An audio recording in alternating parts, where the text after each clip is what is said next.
5% itu tidak dibayarkan, belum dibayarkan.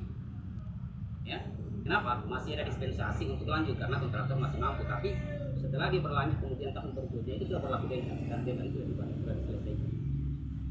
Jadi berlaku denda dan itu namanya KDP, konstruksi dalam pengerjaan.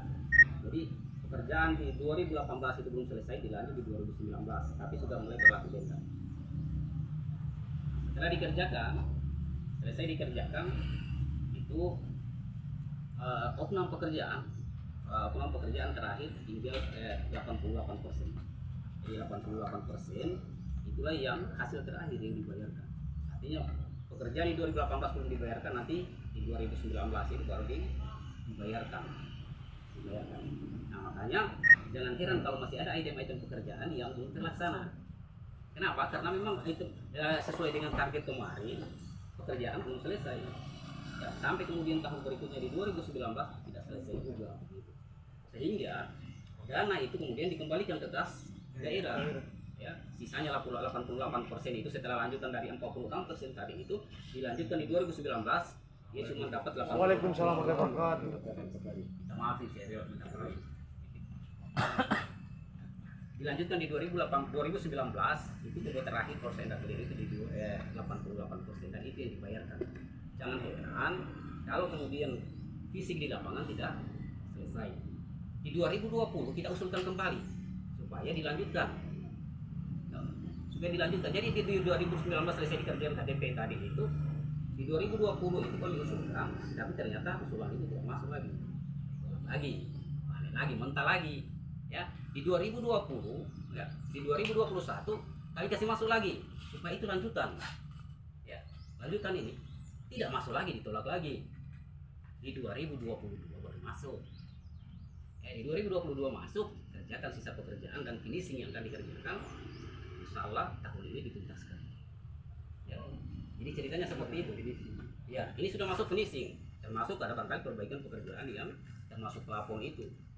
Ya, lantai itu kan memang belum ada. Jadi item pekerjaan itu belum ada, yang ada di draft tapi belum diselesaikan di lapangan. Ya. Jadi sudah ada di draft tapi belum diselesaikan di lapangan. Kenapa? Bobot terakhir itu kurang lebih 88%. Itu yang dibayarkan. Sisanya itu ditambah dengan tahun 2022 ini pekerjaan finishingnya dengan 20 berapa tadi 18% tadi itu yang mau diselesaikan plus finishing. Makanya insya Allah tahun ini target untuk dirampungkan semua. Oke? Saya kira begitu barangkali. Jadi begini Pak Ustadz, ini makanya cukup jelas apa yang dijelaskan oleh Pak Ustadz. Hanya mendasari undang-undang keterbukaan informasi publik. Kami dalam gerak meminta perencanaan awal pada pembangunan Jepara Selatan supaya sama-sama terevaluasi. Lagi ini mau dimasukkan lagi untuk lanjutan. Bisa sebagai syarat keterbukaan informasi publik kita dibantu lah dengan dokumen awal. Ini rencana.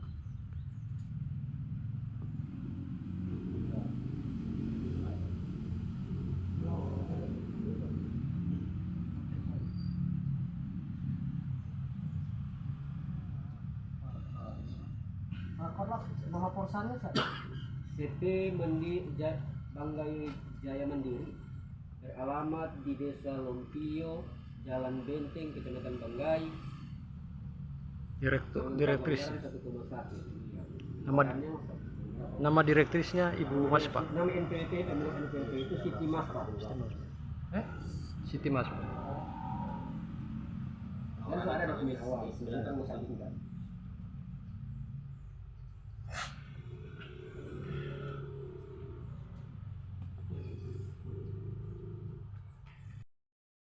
Assalamualaikum warahmatullahi wabarakatuh.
dia 1 miliar lebih, namun hasil pemenangnya itu dia 900.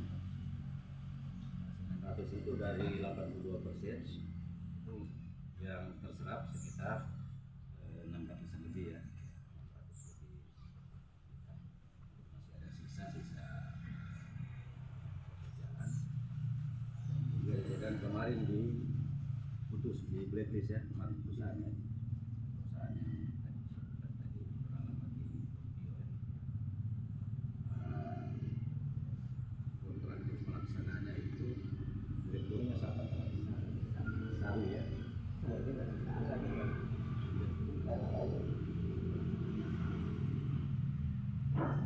Jadi kira tadi barangkali Pak Kadi sudah jelaskan, kita sudah usulkan tahun 2020 nanti tidak menambah alasan itu kemarin rekomendasi darat kita ada mungkin 2020 dan 2021, dan insya Allah tahun ini kita sudah usulkan lagi dan alhamdulillah mungkin bisa terlaksana tahun ini penyelesaian dari SIKAI. Kemungkinan ada pekerjaan lainnya di tempat itu ya, tambahan. Jadi saya kira barangkali itu saja yang perlu saya tambahkan. Mungkin ada teman-teman lain masukan ataupun saran ataupun apa, silakan.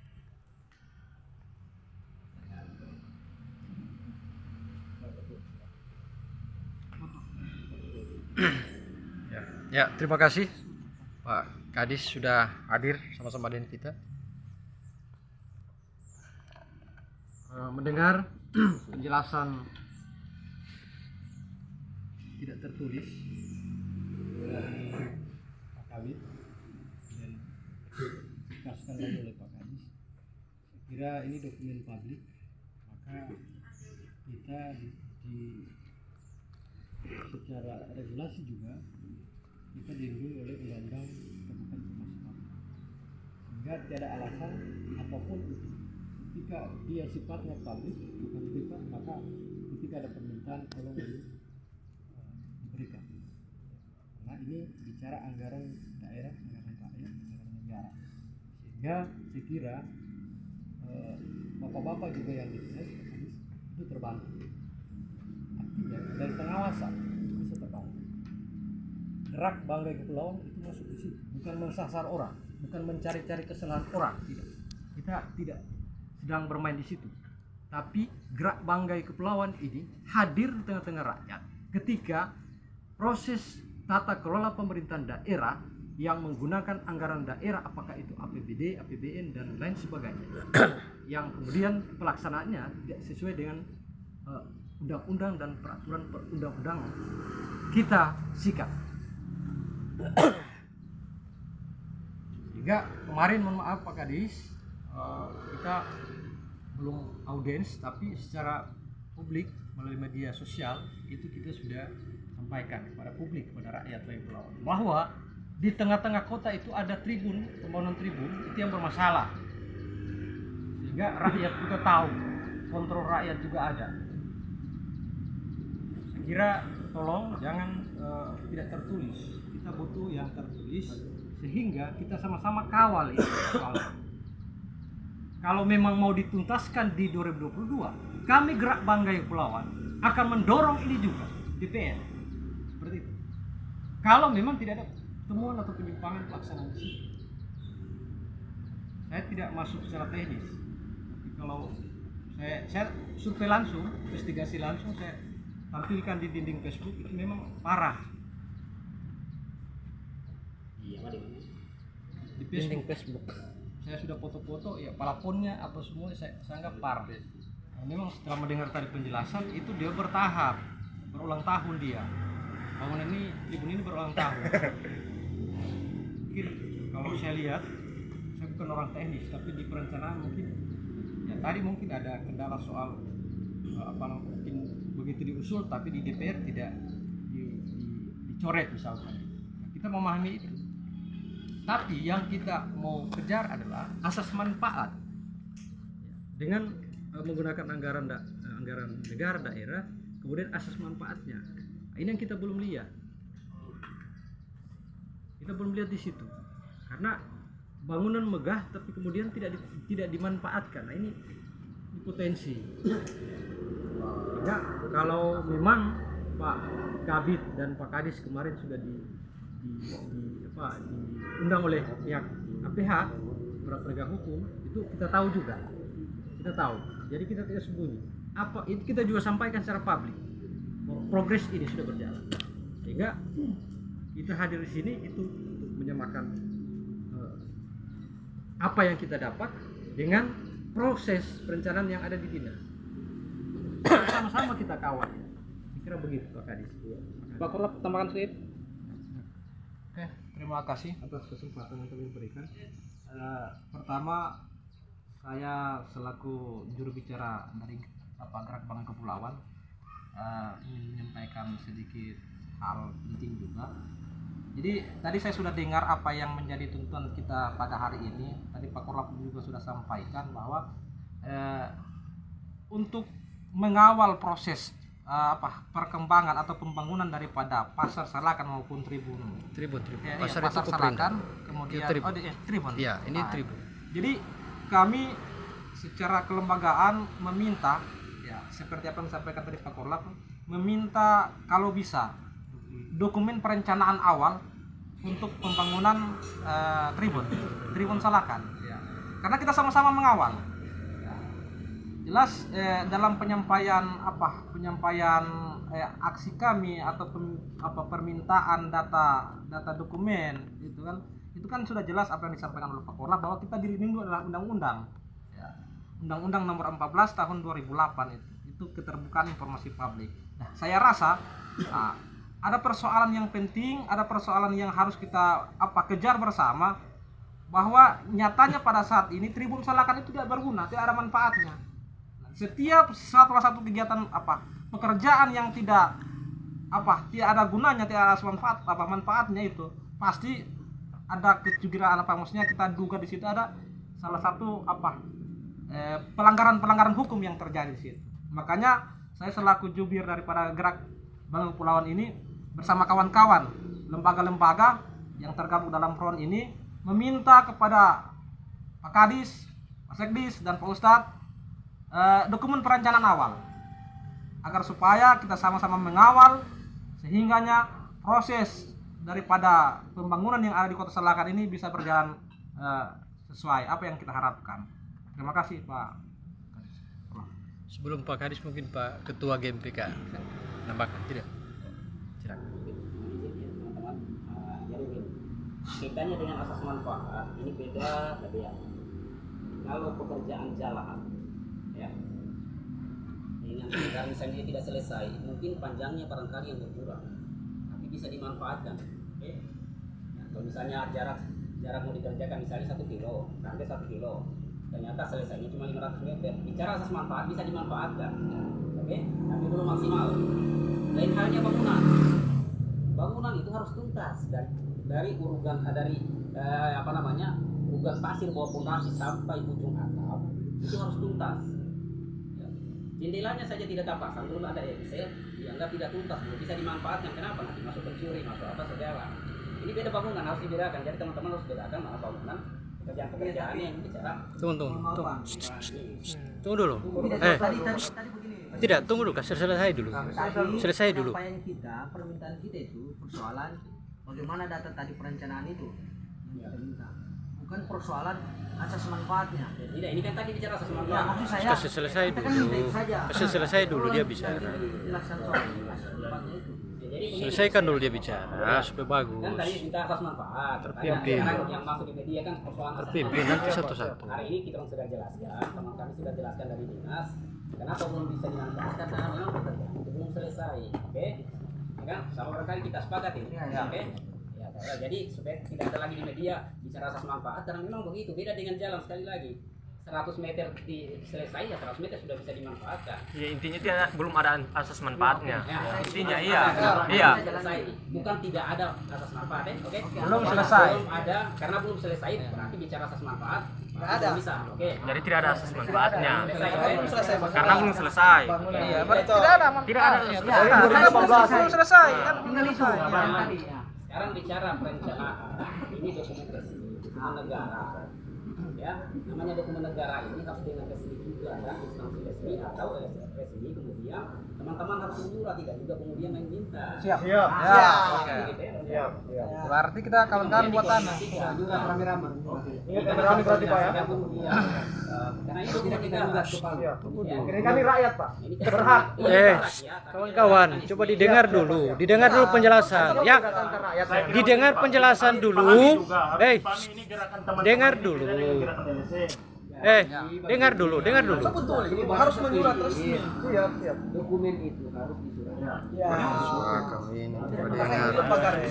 Teman-teman semua yang tergabung dalam program kalau melakukan menyurat, kalau tidak dikasih juga langkah selanjutnya komisi. Ya, yang penting jalur legitimasinya teman-teman lakukan kan. Ketika tidak direspon baik nanti kita balik dengan masa yang banyak. Ini sekedar informasi juga. Iya, kita elemennya siap menyuarakan persoalan ini. Coba tertib Ini sekedar satu-satu dulu. informasi juga, Pak. Satu-satu dulu Kemarin, bicara supaya Berdiri jelas. Gerak ini Korlap di anu sudah itu. melaporkan ke Kesbangpol. Tidak usah kita debat soal itu teknis. Itu soal teknis. Jadi begini, dengar dulu. Jadi begini Pak, kita hadir di sini ingin mendapatkan informasi terkait dengan pembangunan tribun. Itu jelas. Kita tidak mau debat. Itu. Kalau dia terdapat penyimpangan ada APH. Itu. Kalau tadi disampaikan Pak Kabid secara teknis harus kita mendapatkan data itulah menyurat, kita akan lakukan itu. Ya, kita akan lakukan itu. Tapi kalau kita sudah menyurat, kemudian tidak diberikan, kita punya langkah selanjutnya. Kita melapor ke Ombudsman atau Komisi Informasi seperti itu. Bahwa di Banggai Kepulauan tidak dilaksanakan penerapan Undang-Undang Nomor 14 ya. Tahun 2018 soal 2008 soal keterbukaan informasi publik. Gitu. Karena Banggai Kepulauan adalah bagian dari NKRI. Saya kira apapun itu ya undang-undang tidak jalankan. Jadi saya terus tidak mau berdebat karena saya kira APH juga sudah bekerja. Seperti itu. Persoalan kita legal dengan tidak itu urusan kita. Ya. Karena kalau Bapak sudah bilang begitu, kita tersinggung, Pak. Kita tersinggung. Tapi kita tidak mau bersoal-soal itu. Tapi bagaimana penjelasan, keterangan apa yang telah disampaikan tadi secara digital kita rekam agar informasi ini memang betul-betul disampaikan oleh dinas terkait dan kita bisa share ke rakyat supaya rakyat juga tahu seperti itu. Seperti tadi saya kasih contoh bahwa di media kita sampaikan bahwa itu tidak mempunyai asas manfaat, kan begitu.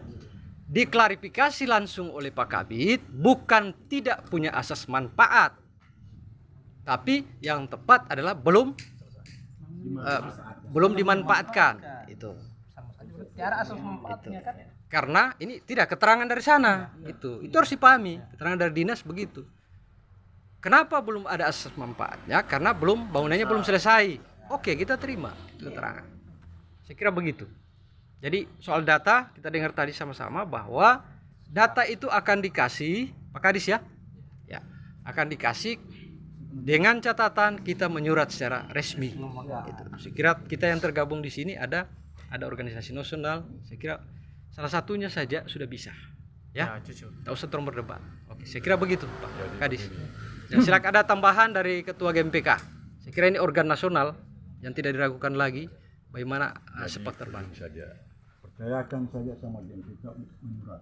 Tapi kita kawal siap sama-sama. Siap. Karena kita ini DPD GMPK terdaftar di Kesbangpol. ya.